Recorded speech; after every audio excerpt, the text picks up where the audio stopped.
Glad to have you back. You're still watching Arise Prime Time, where we offer perspectives on the news and talking points of today. I am Ndi Amogo. 26 years of pulling the nation's democratic institutions, the journey still looks shrouded in so much uncertainty, with spineless opposition merely scrambling for political survival and a chunk of the national cake in quote. The yearning for a fresh ideology and a change of leadership orientation in the nation's democratic ecosystem raises deep concerns for the nation's political future. I am delighted to have a former Director General of the Nigerian Maritime Administration and Safety Agency, NIMASA, and a management turnaround expert, as it were, Dr. Dakuku Peterside. He joins us on Arise Prime Time. Glad to have you join us. Thank you, Andy. Let me start from where Prof started. Two things he said which are very poignant. He says, to change the system, like I just discussed a while ago, the election process, our political election process, and selection process is making it seemingly the kind of politics being played is not giving us that kind of governance that the electorate desires. What do you think about what he said? About the election process, the selection process? There, I guess we'll be talking about internal democracy and what have you to do. Thank you very much. You've talked about two different things, two distinct things. One is the electoral process, and the second is internal democracy within our political parties. An internal democracy is one measure of the effectiveness of a political party. And so if you want to assess a political party, there are different yardsticks. You could assess a political party from the lens of electoral performance. This party produce so number of persons in the legislative arm of government, state houses, presidency. That's one yardstick. You could also assess the party on the strength of its ideology, its policy choices. You could assess a political party in its organizational ability. But in Nigeria, no one is as potent and as destructive as internal democracy within our political parties, because it serves a critical purpose, that of grooming people for leadership and governance. And that seems to be one area where we are not getting it right. And our parties are almost dead. They are not parties in the true sense of it. And to give you an analogy, it is like entering Molue to move from one point to the other. You know that this party is not healthy, is not in good state, but what are your options? Until that is fixed, we can't talk about democracy in its true sense. You know, parties are important, an important way of measuring the health of the democracy of any nation. So if our parties are not properly functional, if our parties are not doing what parties ought to do, then we can't talk about democracy that will deliver expected outcome, deliver right impact. And that is what we're suffering from. Now that will make me ask you, before I come to how do we improve our politics, you know, because Jega talked about that too. Why is it so hard? I could use the word intractable for Nigerian parties to birth an ideology that is distinct, the electorate can identify with. In UK, you have the Labour Party, you have the Conservatives. I mean, there are other parties, but these are two distinct with their ideology. In America, you have the Republican, you have the Democratic. There are other parties, but you have these two, and you know their ideology, you know, and you know what they stand for. But in Nigeria, people will tell you that APC is PDP, PDP is APC. You're also right. And if you want me to intervene, I think that there are three things that have led us to that state. The first is that, and I like to bring it to a level where anybody can understand. APC was founded on progressive ideals. And I don't want you to ask me if under the current APC government, we can still speak with some authority that APC is in pursuit of progressive agenda. I don't want you to ask me that question. Yeah, because Rufai is already saying that APC has left the basis, the foundation for the formation of that party. Okay, that's a different thing now. That's not necessarily ideology. Now, yeah, I mean, PDP was founded on the grounds of a right to the center political party, meaning it has conservative leaning. But I want you to look at the context surrounding the formation of PDP. It was at a time of transition from military rule. And what mattered most was that these guys wanted to push out the military, take over power. And so ideology wasn't the most important thing to them. So I want you to take note of the fact that the foundation of a party ultimately affects the leaning of that party.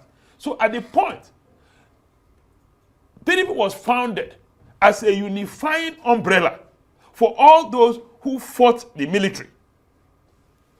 And so at the time, ideology wasn't the most important thing to them. Unfortunately, the way it was funded, a few money bags provided the funding. And so it was simply a platform to capture power. Now the alternative is the APC. Look at also the formation of the APC. Was it founded on an ideological basis? The answer is no. So why are you surprised that they're not operating on the basis of ideological persuasion? APC was a coalition of progressives, conservatives, liberals, those who had no ideology at all. What mattered is that they pushed, of course, they had one objective, to push out PDP, take over power, not what to do with the power. And then indeed they captured power. They used all sorts of things, canvas position, propaganda inclusive, and ultimately captured power. What they did with power is a different thing. Their constitution, if you look at their constitution, you ordinarily think that APC from inception is a left to the center party, a center to the left party, meaning a progressive party. But of course you and I know that it's far from it. And so, my final word on that is that the way these parties were founded, the conception and delivery of these parties is anything but ideological. Good. I understand what you're saying. Clear, because I mean... Now, if you talk about the Labour Party, ultimately, it's populated by people, from different ideological persuasion. And it has nothing... He was in PDP, and he came from nothing to... It's not that they're galvanized around ideology. It's not that, they are all, galvanized, brought together on the basis of any ideology. So you're raising an issue now. PDP was in power for about 16 years. They wanted to be in power. Absolutely right. Obulafo said they wanted to be there for about 60 years, which they didn't succeed. Now, one would then ask the question, when you give birth to a baby, naturally, he sits or she sits, stands, crawls, walks and runs. So what has happened over the years that the PDP cannot now sit back, or the APC as it were, cannot now sit back and begin to say, we have now grabbed power. Let's now really have an ideology. Because then you're talking about dividends of democracy, which is why the electorate in Nigeria is suffering under the APC government, as it were. Yeah. Okay. Now, if you look at the way the parties are structured, recall that we have talked about the fact that we literally arrived at consensus. There are no internal democracies in the parties because the parties have been captured by oligarchs, have been captured by what you call money bags in Nigeria. And for every political party, you have one superhuman being. In a few cases, it is a club of governors, the super rich, super powerful, that are in control of the political parties. There are only few cases where, and so it's actually about the funding of the political parties. Political parties ought to be funded by members, contribution from members, but that's not the case here. That's not the case. At all. So it is a case of he who pays the piper dictates the tone. So why are you surprised that these superhuman beings who fund the party, maybe by virtue of office, not even their private funds, public fund, are in control of the political parties? And can they be discussing ideology? It will be personal ideology, not the aggregation of our collective belief. So why are you surprised? All right. Let's, because one of the reasons we discuss is to, the bottom line is to proffer solutions. Look at what is on ground and see where we'll go to from there. An election was recently conducted in Ghana, quite successful, you would agree with me, but you hardly hear of cross-carpeting. In Nigeria, it is the norm. I think, I shouldn't add seems to be. I think it is the norm, because even now in the House of Reps, House of the Senate, droves of PDP are moving into APC. The same with LP, And then the talk is that the ruling party at the center, in this case APC, is stifling opposition and making it hard for Nigeria to have real opposition parties. I mean, that's the accusation. That now, what I want to say is that when PDP was in power, the trend was the same. Now it is basically politics of patronage. What in former governor of Ekiti, Ayo Fayeshe's parlance is called stomach infrastructure. It has nothing to do with principles. It has nothing to do with values. It has nothing to do with core belief, or philosophical leaning. And so it is the ruling party that has patronage to give. And so the tendency is for most political actors with no value system, no character, nothing to protect, no reputation to protect, I'm sorry to say that, to migrate to the ruling party so that they can get a bite of the national cake. They know that unfortunately in this part of the world, like in many developing countries, things are not given based on merit. The closer you are to power, the less you talk and the more, so it's about patronage politics, in another way, politics of stomach infrastructure. It's not about what the constituents believe. It's not what the people believe. It's not in the interest of the people. The less you talk, that phrase, where does that leave the electorate? Because the less you talk, which means that if things are going awry, people who should talk won't talk because their pockets are full or because they won't have something to bite. Where does that leave the system and the electorate? Oh yeah, that's hurting, not just to the electorate. Now, you see, what makes politics not just interesting, worthwhile, is formidable opposition. Yeah. Unfortunately, the opposition is decimated, factionalized, and PDP is supposed to be the prime opposition. There are two major opposition parties. I'm sure we have like 70 or 80 registered political parties. But of course, you can reckon with three: APC, PDP, and Labour Party. Now, if you... Maybe you could include NNPP. NNP, because they have one state. So four. You could reckon with four, at least. Four are in office. ABGA, maybe. Yeah, ABGA. Now, so if you look at the 5 political parties, APC has her own internal issues. It's not behaving like a ruling party. But at least there is a bond of patronage. Something to share, something to feast on. PDP, that they've had a prolonged fight with key actors of PDP alleging that this fight is induced, sponsored by the ruling political party. The latest being, of course, the issue of who is national secretary of the party. Yeah. And they've been unable to hold a national executive committee, the highest decision-making organ of the party, for a long time. But the same for APC. The same for APC. That's to tell you that these parties are simply what it is. Vehicle to take you to the next election. That's all. It's not like it's built on any foundation, and it is not driven by neither ideology nor a value system or even policy direction. Now, if you go to Labour Party, which used to be cohesive, at least before the last election, that's now history. It's history. It's history. And so, even the Labour Party is now technically factionalized, decimated.